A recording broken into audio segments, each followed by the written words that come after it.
Hello दर्शक बंधु नमस्कार, मु आरती बड़ाई। आज मु एही वीडियो रे आपण माननकु कोरोना भाइरस रु किपरि सुरक्षित रही पारिबा से संपर्क रे सूचना देबाकू चाहूची। आपण माने जानि छंती जे कोरोना भाइरस गोटिए भूताणु संक्रमण रोग। आउ एही कोरोना भाइरस सारा विश्व रे हाहाकार मचेई देछि।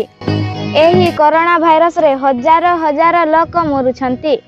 तो आज आमे निजकु और अन्य मानकु कोरोना भाइरस रु किपरि सुरक्षित रखी पारिबा।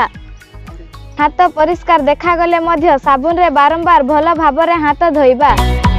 काश बा छिंक समय रे नाक एवं मुह को रुमाल बा टिश्यू पेपर द्वारा घोड़ेइबा। व्यवहृत टिश्यू पेपर को यथाशीघ्र ढांकुणी थिबा डस्टबिन रे पकई देबा। जदि आमे ज्वर, काश किंबा श्वासक्रिया रे कष्ट अनुभव करूछु तेबे डाक्टरंक सह परामर्श करिबा एवं डाक्तरखाना को जीवा समय रे मास्क व्यवहार करिबा। जदि आमर एही भड़ी किछि लक्षण देखा जाउथाय तेबे आमे तुरंत निकटस्थ स्वास्थ्य केंद्र सह परामर्श करिबा उचित। एवं सबुठारु गुरुत्वपूर्ण हैला जे आमे जनगहळी स्थान ठारू दूरेई रहिबा। आमको ज्वर, काश किंबा श्वासक्रिया रे कष्ट अनुभव करूछु ताहेले आमे अन्य मानक सह मिडा मिसा करिबा नाही। आखि, नाक एवं पाटी को छुईबा नाही।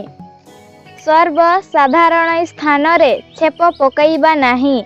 जदि आमे एतिकिटा कथा मने रखिबा ताहेले निश्चय भाबरे कोरोना भाइरस रु रक्षा पाई पारिबा।